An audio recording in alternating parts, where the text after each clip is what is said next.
What's going on? I'm zmoT. Today we're going to take a break from all of the update hype and talk about something that I get asked a ton. Like, I get asked this once a week, I want to say it, and it's the question that I see people ask the most, and it actually affects a lot of gameplay. I will get to Imitation Game, not live today, sorry, no silly merp, but I'll check the description. I'll show a title of where to skip to that if you're a max player or if you don't care about this stuff. So the question is, how do you afford massive upgrades? Things like upgrading your headquarters costs a ton of resources, and a lot of players simply can't get enough resources to do that. So they start lowering their VP or they drop green statues.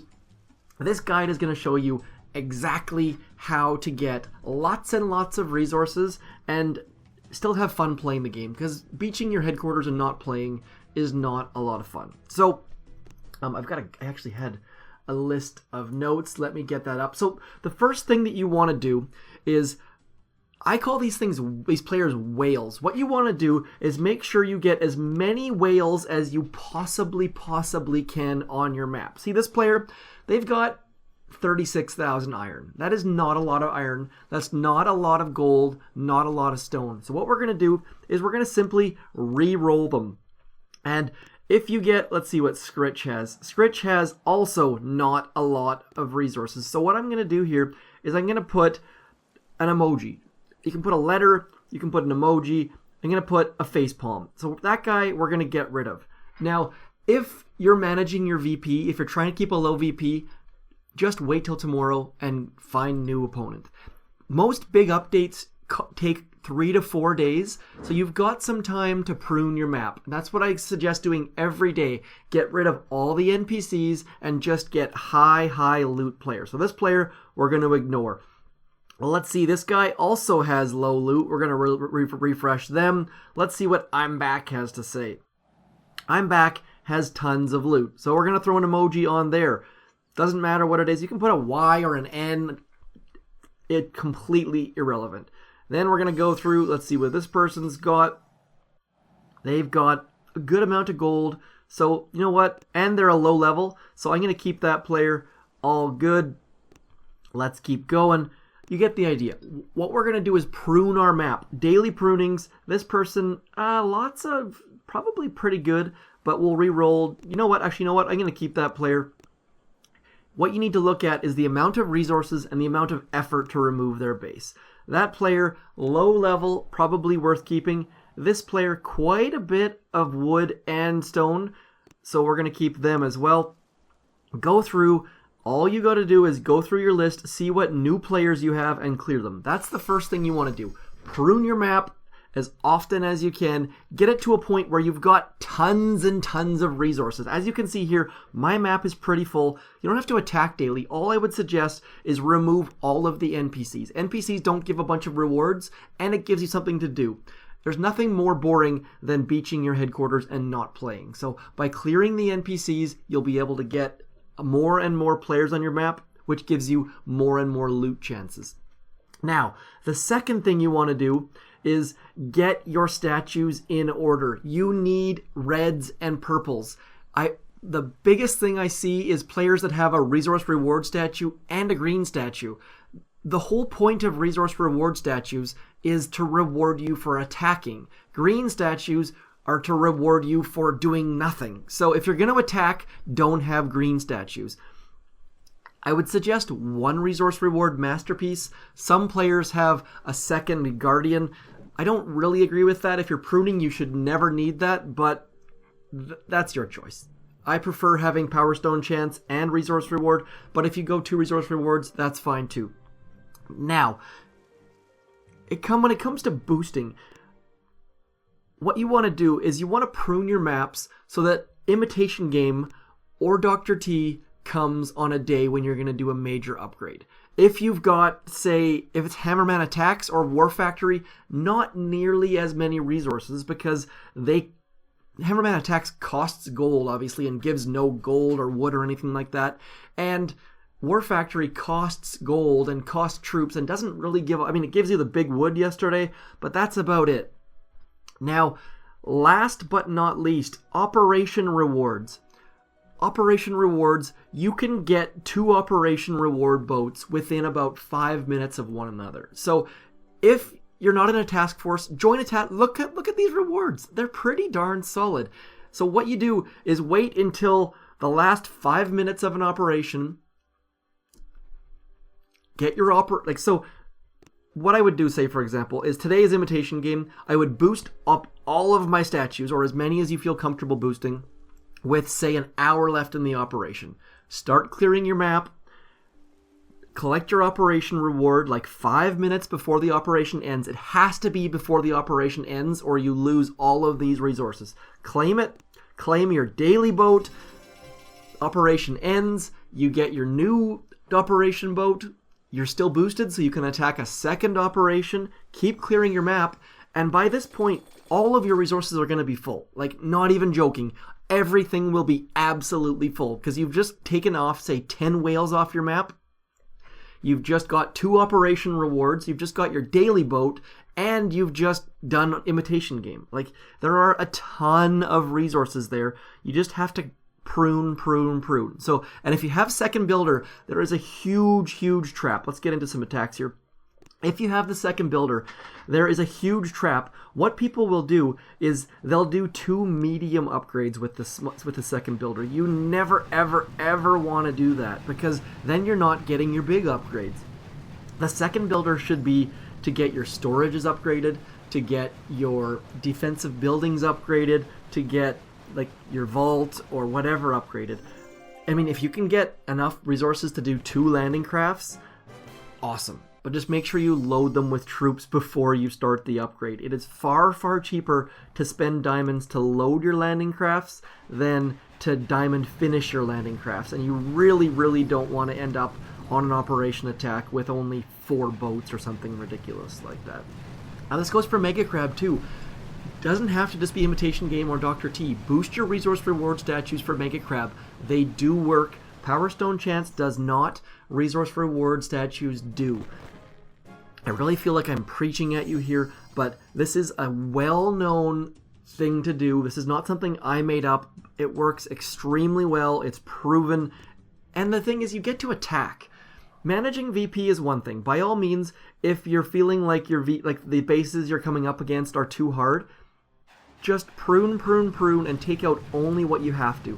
Use the Find New Opponent button. There's no shame in that. It will keep your VP down. But if you want to attack, by all means, just attack those low resource players and get them off your map. They will get refreshed. It's probably a better bet to simply use the Find New Opponent, but it's not as much fun. So it really depends on how you're trying to play the game. You can do massive upgrades without having to attack all that much.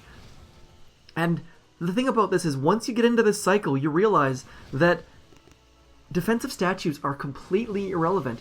Let those players fight over your scraps. Anything they're going to get is just your leftovers anyway. You've already completed a massive upgrade. You've got your landing crafts to max. You've got your sculptor to max. You've got your headquarters to max. Let them fight over your scraps. Totally irrelevant. It really helps though. Like this player over here, boosting resource reward, boosting GBE, and has ice, doesn't really make sense. And if you're, like, say below 800 VP, and you're really close to an upgrade, you're probably not going to get rated. Anything below 800 VP, 600 VP, you're only going to get rated a couple times a day, so your resources are pretty safe. Having an ice statue at 500 VP makes no sense, because you're going to get rated twice a day at most anyways. Maybe on a freak day you'll get rated like say 4 times or something like that, but as a general rule you don't get rated at low VP because that's how it's designed to be set up. They know that people get fed up with losing resources because people don't know these tricks. Now, I'm not going to put this as an oh my god must know tricks, clickbait, excitement, but the bottom line is these are must-know tricks. The players out there who are clearing their maps daily or have 4 green statues are struggling with upgrades, and there's no reason to struggle with upgrades because that's what boosting's for. Plan your boosts, plan your map clears, and just get a little bit ahead of it, and you'll have look at this, rainbow statues. What the heck? Resource reward, boosted, and boosted greens. Boosted greens are making your attacks harder. If this person had more GBE, they could clear their map easier, they'd have more resources. Things need to go hand in hand, and when you're hamstringing yourself with bad statues, and by the way, green statues, if you want to be a green statue player, that's fine, but you're going to have to wait longer for your upgrades. You're going to... having a resource reward does not make sense because you're trying to keep your VP low and you have green statues, so just don't have resource reward. Put an extra green statue down. It's just make your statues line up. Please, please, make your statues line up. Now that I've lectured at you for the past 11 minutes, let's carry on to stage 5 against Sizzler. I definitely remember this player because I called him Sizzler last time. Stage 5 against Sizzler. I haven't put weird emphasis and accents on that, but nonetheless, let's carry on. There's been a couple people who have come up with some pretty interesting names for the zmoT. A couple interesting theories for the zmoT. People talking about, apparently there's a Finnish or Swedish sniper with the name zmoT, saying that maybe it's the sniper tower. People saying that it stands for simultaneous interceptor. I can't remember what they said, but lots of cool theories out there. Medkit. Oh man, these shocks are bad. Sizzler's going down though, not Sizzler. A couple of my Zukas getting sizzled there. But lots and lots. That's very well done on Drew's part. Getting a little bit of hype, no sneak peeks, and just getting people talking about the update. Now they said it's going to be in March. I don't know if that has slipped or not yet. We'll have to wait and find out. But I assume that means that we're going to get Mega Crab sometime around middle of April, beginning of April, something like that. We'll have to wait and see, obviously. But lots of wait and sees right now. Lots and lots of wait and sees right now. Hypertonic. Let's throw some gin on this dude. I forgot to check if we have a clear landing or not. That one rocket launcher is a little bit close for comfort. Oh, it just turned. It just turned. It just turned. It just turned. It just wrecked my face. So there is a bit of a warning for you. That rocket launcher is in range of shore. Wow. Thankfully, we're not doing a bet on this because it could be a failure. We'll have to wait and find out. I missed the live stream, though. Just no time today. Live streams ended up taking like an hour and a half. And I'm trying to do an informational thing here, so can't really do informational and live stream because they just drag on. Not really drag on, but they just last for a long, long time. I'm gonna shock here and just medkit the... Yeah, medkit! Shock launcher is gonna wreck me, but we should be okay. There we go. Whew! Hypertonic. The other thing is, like, this sniper tower that's going to see through smoke, is it going to give the delay away? Because if it does, that's going to be a major, major deal. If it's going to be like an alert tower that if it's just one tower that's shooting through smoke, it might be not a big deal.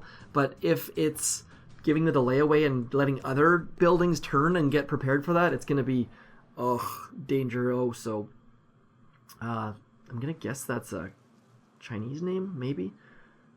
Should we go for the solo? One shock back there. One shock on this stuff. I can maybe shock the flamethrower with the rocket launcher and ignore the doom cannon. You know what? Let's do that. It's going to be a long walk. I'm going to add a boat of heavies just to eat some mines for me. Brick would probably eat those mines on her own, but whatever. Now, that's the other thing. All of my videos for Imitation Game, Dr. T, War Factory are unboosted, but if you boost, you'll get more stages, more crystals, more rewards, and it does pay off. I just do it unboosted just to show that it can be done or can't be done in the case of War Factory this week by me. And just to get a little bit easier. Obviously, if I do it full boost, you have to do it full boost. If I do it without boost, then it makes it a little bit easier to copy or tweak or change. So that's my general reasoning of why I'm doing it unboosted. I'm not saying it's better or worse or anything like that, but it does, if you can do it unboosted, you end up getting more powder as a result of it. So that's all that there is to that. I really want to go to that back corner, but I don't want to use extra GBE. I guess if I use 7, and hopefully it goes down. There we go. So now I can get into that back corner out of range of a couple more things. I think I'm going to be a little bit unlucky on shore. So I'm going to do this. I'm going to drop my heavy first, and then we'll flare over to here, and we'll drop our Zookas in behind. That way the heavies get shot in the face, and our Zookas and things stay healthy and happy. I don't actually know if that rocket launcher ranged shore or not, but I just figured let's just do it on the safe side. And you want to be a little bit late on your smokes when it comes to heavies and things. Uh-oh, uh-oh, uh-oh. Poof. That was not good. I let my Zookas get too close to the heavies. There we go. Now that shock mine actually has helped us a little bit, let's get into that back corner. Oh, I'm going to get absolutely destroyed on this attack. Like, just absolutely destroyed. I'm going to actually shock right in here in the hopes that my Zookas can clear stuff before they die. Come on, Zookas and things. There we go. I need one more shock. Can I get one more shock? Probably not. No, I'm going to get destroyed. Oh, there's my shock. There's my shock. Go, go, go.